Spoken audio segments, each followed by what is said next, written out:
organized act, don't That's you hard think? to do. I don't know, but Someone worth designed Or they've that. got those volunteers, those college kids who want to feel like they're part of something That's a important. really good, yeah. You know, Yeah. and they read those, they start crafting the messages back, or Do or- apps, or write feed- code. Right. There you go. Yeah. And again, I don't know that we're missing the conservative younger crowd. I don't think those kids who have been raised like we were raised are going the other direction or anything. But we're not engaging them and involving them, and we've got to be able to do that. And you've got to make it sellable to them as well. You can't make it fuddy-duddy. Because we're the best one in the world. A lot of us are a bit fuddy-duddy, aren't we? But the young ones they're in a different world to us. So you need to step outside of you and be them and see what they see. Yeah, my youngest, Tyler, is 21. He's got the 15-month-old son. He's rents mom's basement in West Virginia, and he's working full-time at Dick's Sporting Goods.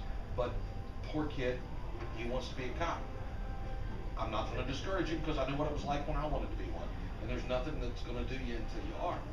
But I'm having to constantly go back, and I'll see him on Facebook, and he'll throw out some stupid song lyric about how he's feeling, or he'll put something out there that's extremely personal on Facebook for everybody to say, dude, you got to stop that crap, because they're going to look at that on your background investigation, and they're going to wonder how stable you are.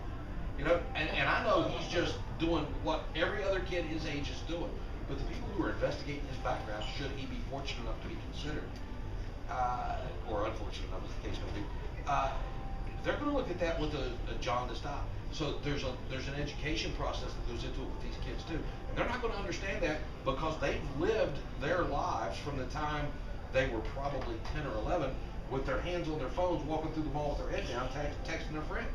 I mean, that has been their life, and that is how they communicate. But to be honest, when Enzo and I started the 9 to 12 project in Italy, and we started engaging 16 to 18-year-old, you'd be amazed. We were so impressed with the amount of work they actually wanted to do. Yeah. And their visions and their inspirations and their aspirations were, because a lot of the time us as parents aren't actually in touch with our kids really. So this was an opportunity to see kids as they really are inside. And once you get that, you can then target them and bring them into the fold, and then they become really valuable assets. Right. How many of you know Hunter Gaylor? Nobody? He's a Harvard student from Brevard.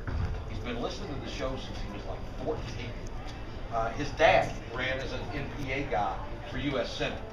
His mom ripped me a new one when I said it was a stupid idea because he was never going to get there. But it's the truth. It was a stupid idea. He's never going to get there. But Hunter's a great kid, and he's been engaged since he was like 14 years old, or maybe a little younger, and just all the way through. And he's at Harvard. I think politics eventually is his goal. So, I mean, there's hope in kids like that you see.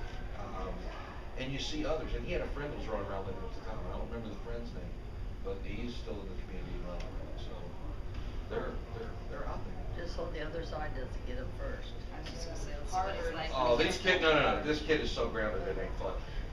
It's yeah. Well, Matt has started the Young Republicans. I think he took a look at if there was an organization. There was. There is an organization required. Yeah.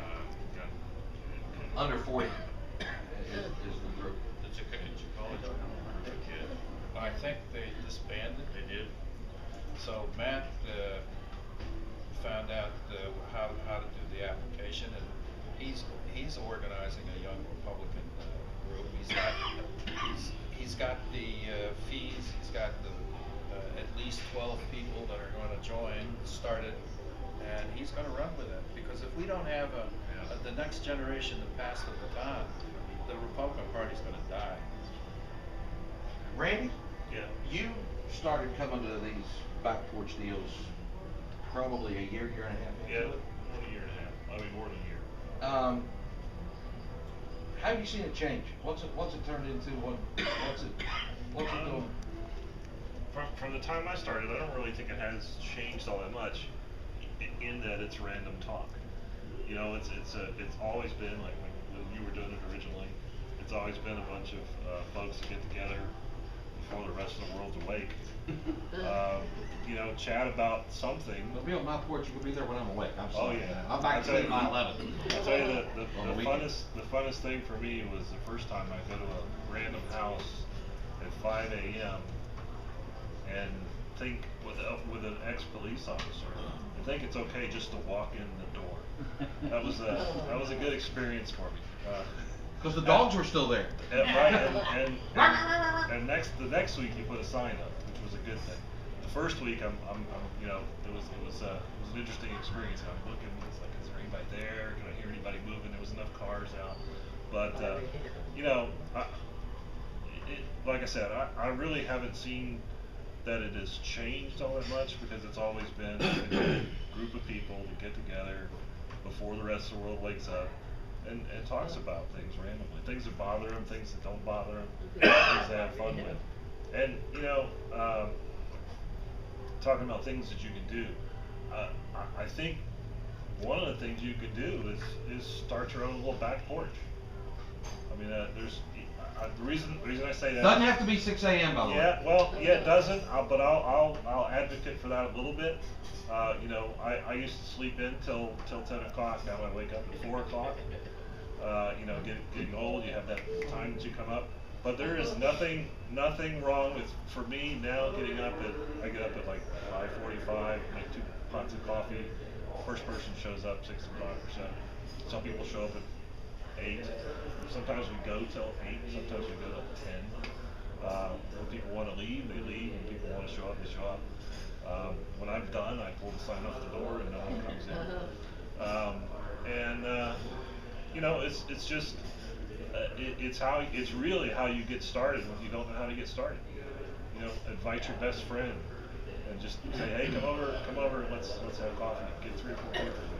It works really well. It really you know, it really helps the soul in a lot of ways to get with folks that you know in a time when you're trying to, you know, deal with the things that you see going around you politically, or even other situations.